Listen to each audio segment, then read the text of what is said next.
In the quiet corner of Imbarese, a sun-drenched village nestled between rolling hills and whispering palm groves, the days moved gently, like the sway of banana trees in the harmattan wind. The villagers lived simple lives. The mornings came with the crowing of roosters, and the evenings melted into fireside stories told under starlit skies. Life here was not loud or hurried. It was steady, warm, and rooted deep in the soil. Barese was known for three things: its rich red earth that made everything grow, the sweet golden honey harvested from wild hives in the forest, and the kindness of its people. But even in a place as tender as Barese, hearts still broke, and shame could still burn hotter than the midday sun. This story began on the morning of Zola's wedding, the day she was meant to become someone's wife. She was only 23, the youngest daughter of a respected weaver and her retired headmaster husband. She had been raised with manners, faith, and dreams stitched neatly into her every step. Her bride price had been negotiated carefully, her beads chosen by elders, and her dress, hand-sewn from imported lace, was meant to shimmer like moonlight. But instead, she found herself sitting on a weather-worn bench at the old bus stop on the edge of the village, alone. It wasn't supposed to end this way. Her groom, son of a wealthy cocoa merchant from the next district, had stormed out of the ceremony an hour before it began. His family, proud and unbending, had demanded more than Zola's family could offer. More goats, more cloth, more money. When her father shook his head gently, saying, "We've given all we can," the groom's mother scoffed, and the young man walked away, trailing scandal behind him like smoke. Zola had stood frozen at the entrance of the church hall, her veil in her hand, the smell of hibiscus flowers thick in her throat. People whispered. A few women gasped. She didn't speak. She simply turned and walked. Away from the altar, away from the judgment, past the curious eyes, until her bare feet found the gravel path leading out of the village. And there, beneath, the fading wedding banners and dying afternoon light. She waited at the bus stop, unsure of where to go. Her gown was stained at the hem from the red dust. Her makeup had smudged into soft rivers down her cheeks. She had no plan, no bag, no words left, just silence and breath, and the ache of rejection lodged in her chest like a stone. Hours passed.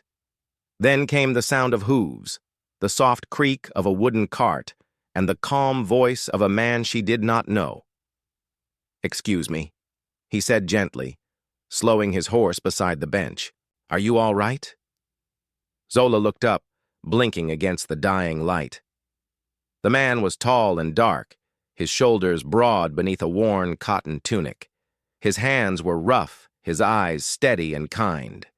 His name was Jonas. He lived alone at the far end of Imbarese, on land passed down from his grandfather, a place where groundnuts grew in neat rows and hens clucked freely near cassava hills. Everyone in the village knew him, a quiet man, a good man. Some said he had once been engaged, but she had died in childbirth before they could wed. Others said he simply preferred the silence of his fields to the noise of romance. Either way, Jonas lived modestly and asked for nothing from anyone. That day, when he saw the woman in the torn wedding dress sitting alone, something in him stirred.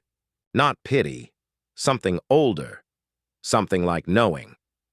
Without asking too many questions, he offered her water, then a ride, and finally, without condition, shelter at his home. Zola said little, just nodded. Her voice had curled up inside her and gone to sleep. But when he held out his hand to help her into the cart, she took it. That night, Jonas lit a small fire in the corner of his single-room house. He made hot tea with lemongrass from his garden and gave her clean cloth to wrap over her dress. He said nothing about the gown. He didn't stare. He simply made her feel safe. In the days that followed, Zola didn't speak of what had happened. Not right away. But she stayed. Each morning, she would sweep the yard or fetch water. Each night, they would eat yam and soup in silence, the air, filled with the gentle hum of crickets and wind moving through raffia roofs. Jonas never asked for more. Weeks turned into moons. Slowly, Zola began to return to herself. She helped plant okra near the yam hills. She organized the clay pots on the shelves. She started mending old clothes with leftover fabric Jonas hadn't touched in years. And every now and then she would laugh. It wasn't loud, but it was enough to make the birds pause in the trees. Jonas noticed. He noticed the way her eyes began to shine again, the way her shoulders relaxed. He noticed how she hummed when she cooked, how she stood tall when she spoke to the neighbors who came to trade. But most of all, he noticed how different the farm felt with her in it, how alive it had become. One day, as they stood side by side harvesting onions, their hands brushed. She didn't pull away. That night, while fireflies blinked like stars, near the river's edge, they sat beneath the old baobab tree. The silence was easy now. Zola broke it first. "I was supposed to marry someone else," she said, her voice calm. "But I wasn't enough for them." Jonas didn't respond immediately. He poked at the fire, then looked at her. "They were blind then," he said simply. "You've done more with your hands in 2 moons than most people do in a year." Zola looked at him, and for the first time in a long while, she believed someone. Days passed. Then one morning, Jonas stood near the goat pen, brushing dust from his shirt, when he called her name softly. "Zola," he said, "I've been meaning to tell you something."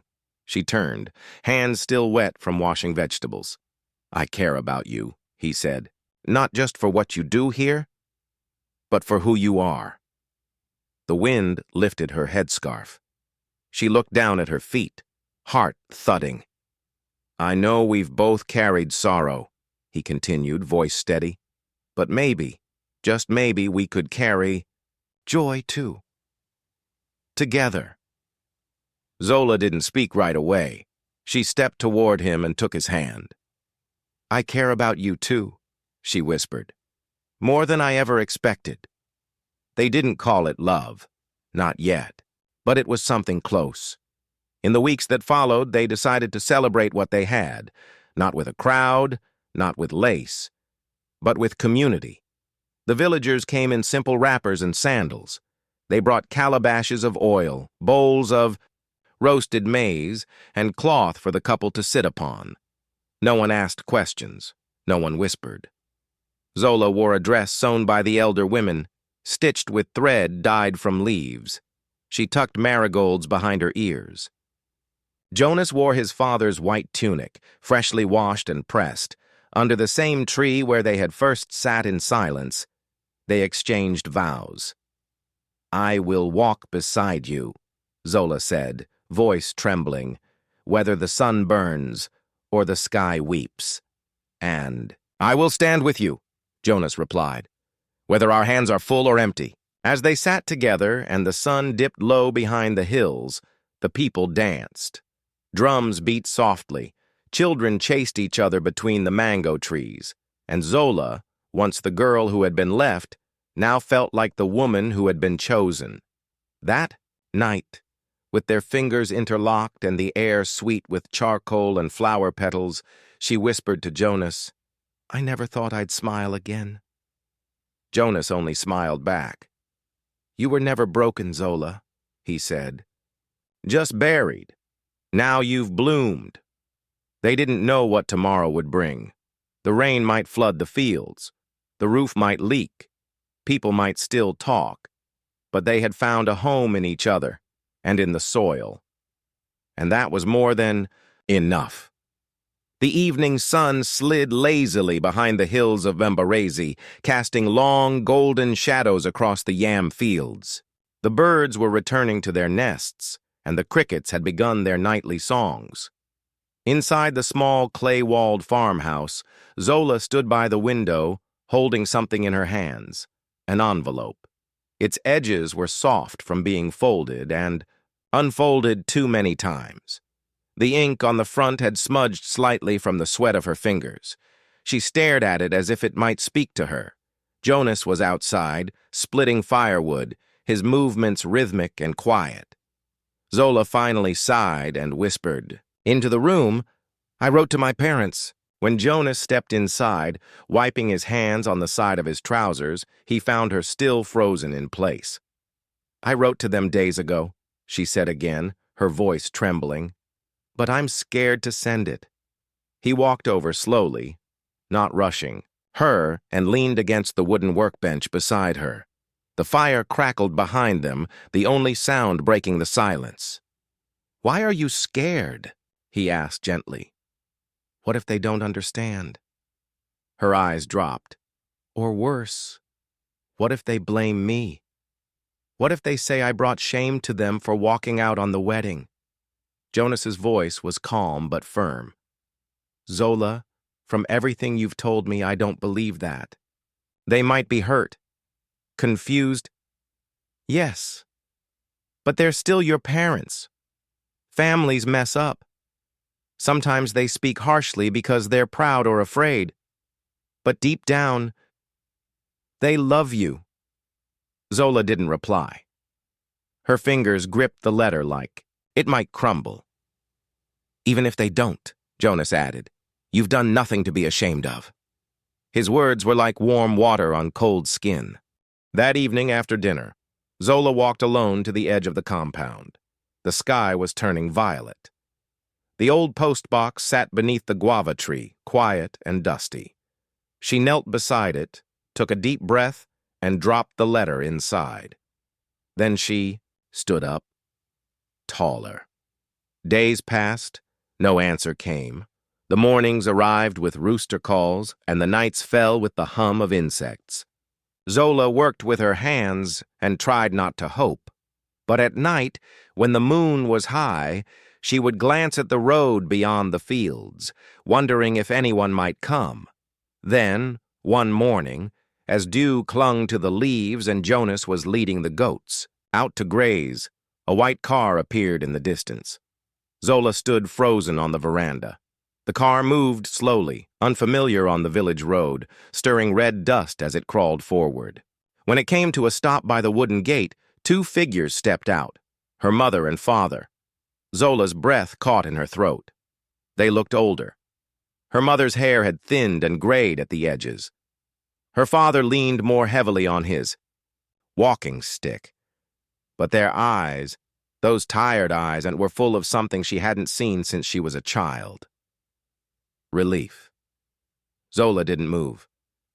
Her mother stepped forward, tears welling already. "My daughter!" Zola ran. She ran into her mother's arms and held her like she might vanish. Her father embraced her too, his voice hoarse. "We thought we lost you." Inside, Jonas stayed back. He watched the reunion from the kitchen door, his heart quietly pounding. He didn't want to intrude, but Zola turned and waved him over. "This is the man who saved me," she said proudly. "This is Jonas." He approached with calm dignity, offering his hand to her father, who gripped it tightly. "Thank you," the older man said. "You gave our daughter shelter when we didn't know how to." Over lunch, they sat beneath the shade of the mango trees. Zola told them everything, how she left the ceremony, how she wandered for hours, how Jonas had found her and never once asked for anything. Her parents listened silently, their expressions unreadable. But as she spoke about the farm, her voice rising with pride, something softened in them. Her mother began to ask questions about the cassava, the rainwater tanks, the drying shed. Her father nodded thoughtfully, even offering small suggestions from his own years of gardening. By the time the sun began to dip behind the trees again, laughter had returned to the table. And when it was time for them to leave, her mother wept. "I'm sorry," she said, hugging Zola tightly. "We should have protected you. We should have told that family no when they asked for more than we could give." But we let pride speak for us. Zola cried too. I forgive you, Mama. Her father placed his hand on her shoulder. You've built something beautiful here. We're proud of you, child. As their car disappeared into the road's bend, a weight lifted from Zola's chest, one she hadn't even realized she was carrying. Back at the house, Jonas stood quietly, his arms crossed. She turned to him, her smile wide and tear-streaked. They came, she whispered. I saw, he said. And for a moment, neither spoke. The silence was full of peace, of healing, of something gently beginning again. Over the next few weeks, Zola changed, not in big ways, but in little ones that only someone like Jonas could see. She sang while pounding yam. She left fresh flowers. By the doorstep every morning, she spoke to the goats like they understood her. And when they walked through the village, heads turned, not with pity anymore, but admiration. What had once been a scandal had become a story of strength. Even the, elders who had whispered before now greeted her with warmth. You've brought new breath to that old farm, they would say. We can see it. One afternoon, Jonas and Zola stood on the porch, watching the skies shift. The clouds were thick, promising rain. He handed her a calabash of cool water and leaned against the post. You've done so much, he said. Zola looked at him. So have you. Then her smile faded. But Jonas, I've been thinking. He turned. I can't keep living here like this, she said softly. You've done everything for me, but I'm not a burden. I don't want to feel like a guest anymore. Jonas's brows lifted. You're not a guest, she hesitated. Still, I need to find my path. Do something that's mine. Jonas was silent for a long moment. Then he stepped closer and said, And what if your path is here? She blinked. What? What if your path isn't something? Separate? What if it's ours? Together? Zola's heart skipped. He continued. You've transformed this land, not just the plants. Me. My thinking. My life. You've brought dreams into this place I didn't know I had. He took a breath. I don't want you to go. I want us to build this, not as host and guest, but as partners. Zola stared at him, unsure if she'd heard correctly. He smiled gently. Stay. Not out of gratitude, not out of guilt, but because this is your home too. Her eyes welled, up again. Jonas? I mean it. Let's run this farm together. Your ideas, my experience. We can grow something here no one imagined. She nodded slowly, a small laugh escaping her lips. You're serious? I've never been more. That evening, they sat near the fire. The stars blinked above them. Zola leaned her head on his shoulder. I accept, she said. He looked up, and for a moment he didn't smile, not out of coldness, but because something inside him was settling too. Then he extended his hand. Welcome to the team. Zola shook it firmly, and her grin came like sunlight breaking through. From that day, the farm changed. Not in a way that startled the villagers at first, but in the way things slowly come alive after a long drought. Zola brought ideas. She arranged the harvest days into schedules so that nothing was wasted. She began to sell roasted ground nuts at the roadside on market days, wrapped in banana leaves. She turned an old storage hut into a drying room for cassava, flour, and pepper. Her mind worked like water, always moving, always shaping. Jonas, who had always worked alone, now found joy in asking, "What do you think?" Together, they planted maize in neat rows, fenced off a space for future goats, and built a new shed for storing honeycombs. They even set up a tiny market every second Saturday, with tables shaded by woven mats and signs painted by the children of the village. People came, not just from Mimbarese, but from neighboring hills.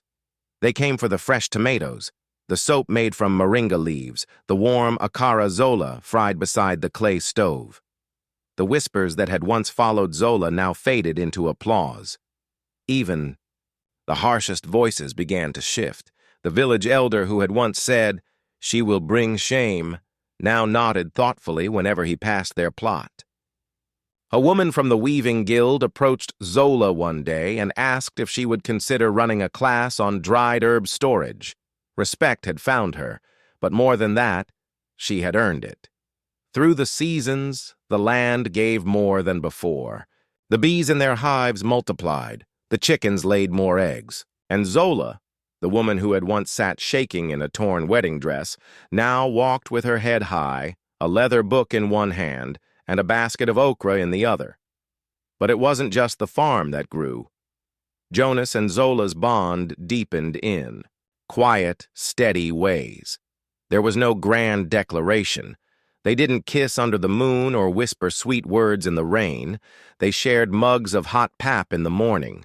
They passed tools to each other without speaking. And at the end of every long day, they sat on the porch together, watching the sun bleed across the sky.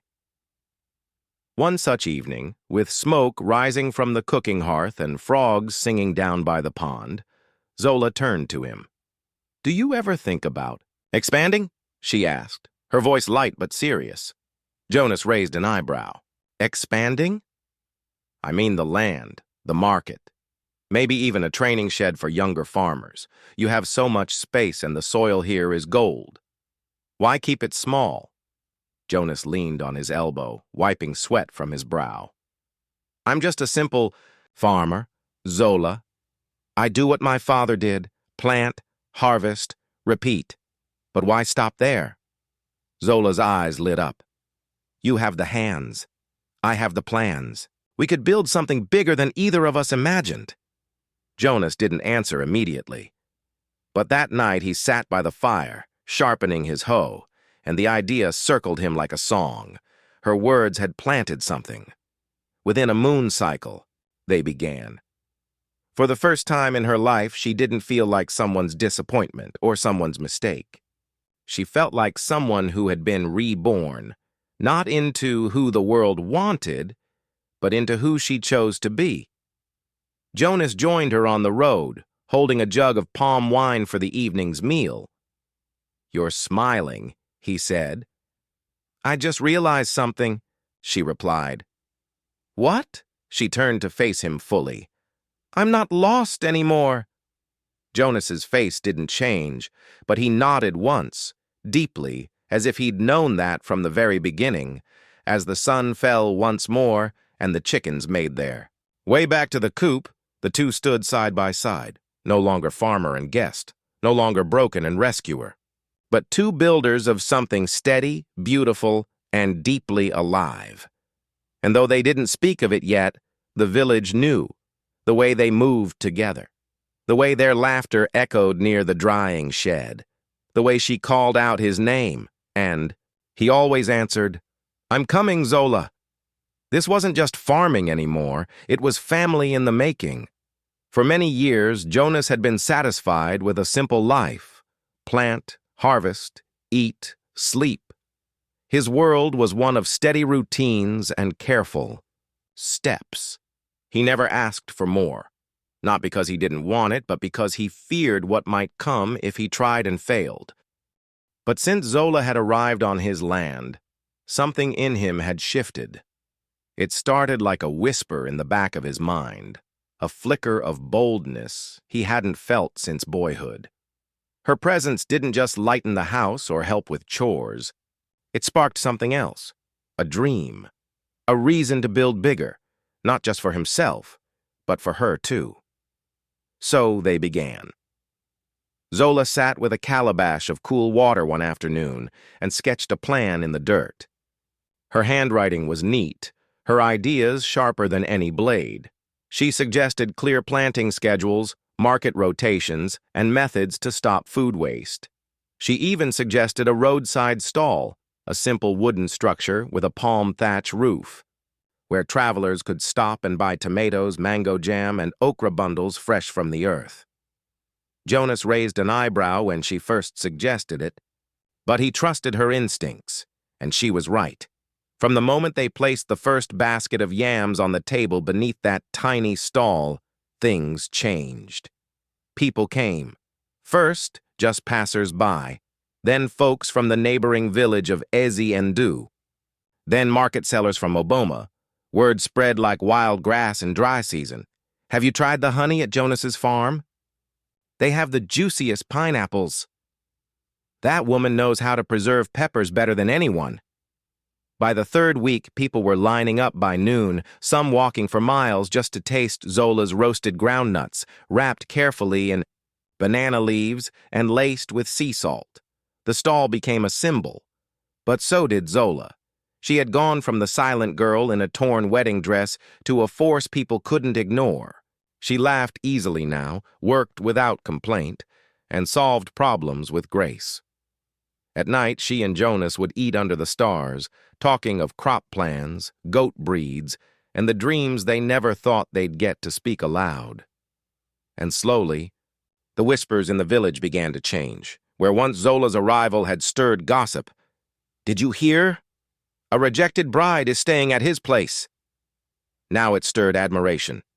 People who had once frowned now greeted her with warm nods and asked for farming advice. Even Elder Madhu, the grumpiest man in 3 villages, stopped by and said, "That cassava drying method of yours? It works better than anything I've tried." You should teach the youth, but not everyone welcomed change with open arms. One afternoon, a shiny black car rolled up to the farm gate. It stirred up dust like a summer windstorm. The car didn't belong here, not on these bumpy roads or in this world of cracked feet and muddy hands. Inside the car sat Mr. Sterling, the wealthiest landowner in the region. He stepped out in a fine white agbada, shoes so polished they reflected the sky. His watch gleamed. His smile did not. Jonas wiped sweat from his brow and stood straight as the man approached. "Ah, Jonas," Mr. Sterling said, voice smooth as shea butter. "I've been hearing about your farm. Very impressive, I must say. All this growth." Jonas nodded politely. "We're doing all right." The chief glanced over his shoulder. Zola stood near the water barrels, folding laundry. Her wrapper was simple, but her posture was proud. She nodded in greeting, but did not smile. "So," the chief continued, stepping closer, "I hear you've taken in quite the guest." Jonas's jaw tightened. She needed help. I helped. Of course," the chief said, raising both hands like a man surrendering. "We must all help our neighbors. But you know how people are. This village loves a story. And some are saying it's not just help you're offering her." Jonas didn't flinch. "I don't care what they say." Mr. Sterling smiled with feigned innocence. "Still, you're a farmer. This land is your life. One wrong story and people stop buying from you. They whisper that you've lost your morals, and the market follows." Jonas stepped forward. "What do you want, Chief?" "I came," the chief said, straightening his agbada, "to make a generous offer. I've had my eye on this land for years. You could retire, take the money, start fresh, let the girl go. She's bringing trouble." Jonas didn't speak for a long moment. The wind rustled through the palm trees. A goat bleated nearby. Then, he said, low and firm, "I'm not selling." The chief chuckled without humor. "Think about it, farmer. Times are hard." With that, he returned to his car and drove off, tires spinning in the dust. That night, Jonas told Zola everything. She sat quietly, fingers curled around her knees, staring into the fire. "Maybe he's right," she said at last. "Maybe I should leave." Jonas turned sharply. "No. I don't want to be the reason your name is dragged through the dirt. I don't want people to spit when they see you." Jonas reached across the fire and held her hand. "They already tried. I've lived in this village all my life. If I listened to them, I'd still be planting with a broken hoe and selling to men who cheat me on price. What we're building, it's more real than their gossip." Tears pooled in her eyes. "But you'll lose everything. He squeezed her hand. And what's it worth if it means throwing away the person who made it bloom? Zola didn't respond, but she didn't leave either. The next day, she tied her wrapper tighter, pulled her hair into a scarf, and began baking earlier than ever. She made extra groundnut cakes. She labeled the moringa soap bottles herself. She put fresh flowers at the stall and swept the walkway with her own hands. She refused to be chased away by whispers, and people noticed. The customers came back, a few more each week. Then a woman from the town council came to ask if Zola would speak at the next community meeting. Then the local teacher sent some students over to learn about greenhouse farming. Even the gossip mongers, faced with undeniable success, began to fall quiet. The late afternoon heat pressed down gently over the quiet village of Embarrazy, where red dust curled beneath worn sandals and goats bleated from behind hand-woven fences. In the far edge of this sleepy land stood a thriving farm, once quiet, now alive, tended by the hands of Jonas, a humble man, and Zola, the bride once cast aside. That day, just as the sun began to lean westward, a shiny black car returned, its tires crunching the gravel path like the footsteps of trouble. The car's polished surface mirrored the sky, but there was no beauty in its arrival. Out stepped village chief Mr. Sterling. His agbada, even grander than before. His leather shoes, untouched by dust. He adjusted his gold watch. His face stretched into a diplomatic smile that didn't reach his eyes. Jonas saw him from the yam plot, wiped his brow, and walked to meet him near the fence. "Farmer Jonas," the chief began smoothly, "I've been thinking about our last talk. Thought I might offer something that makes sense for both of us." Jonas didn't respond. His eyes were steady, waiting. "I've got a buyer," the chief continued. "Someone from the capital. They're ready to pay triple the land value. With that kind of money, you could retire, settle wherever you like, maybe even take the girl along and start fresh where no one talks." Jonas's jaw tightened, but his voice stayed calm. "You want me to sell my land and send Zola away?" Sterling raised his hands. "It's not personal, just business. This whole situation, it brings attention, and attention brings questions." Jonas glanced toward the farmhouse, where Zola hung herbs to dry, her face glowing in the golden sun. "No," Jonas said, voice steady as a rooted tree. "This is our land now. She's not a problem. She's the reason this place is blooming." The chief's smile cracked slightly. "I hope you know what you're doing." With that, he turned, climbed into his vehicle, and drove off, leaving behind a trail of dust and silence. That evening, as smoke from the cooking fire curled through the windows, Jonas told Zola everything. She sat still, her hands wrapped tightly around her knees, her eyes dim with worry. "Maybe he's right," she whispered. "Maybe I should go." Jonas moved closer, his voice low and full of warmth. "Why?" "I don't want to be the reason people whisper your name like a warning." Jonas shook his head gently. "Let them whisper. This is my home, Zola, and it's yours too, as long as you want it." Her throat tightened, and tears filled her eyes. But inside, something stirred. Not fear, but resolve. She'd been running all her life. This time, she would stand, and stand she did. The next morning, Zola rose before dawn, tied her headscarf with pride, and swept the compound twice. She polished every bottle of palm oil on their stall shelf, arranged the peppers in perfect pyramids, and added hand-drawn signs to each crate. "From our hands to your table." That day, the customers came early, and many didn't just come for produce. They came to look. At first, they glanced at her from the side, muttering behind folded lips. But then they tasted her honey, felt the softness of her handmade soap, saw the shine in Jonas's eyes when he looked at her. One woman returned after 3 days and said quietly, "That ginger tea helped my son sleep through his cough." Another whispered, "Can you teach me how to make that cassava cake?" and slowly, the stairs began to soften. Even the local elder, Miss Mabel, came limping up one evening to say, "Your hands are blessed. Girl, don't mind these people, they forget quickly, but the land remembers who treats it well." Zola bowed her head, heart swelling.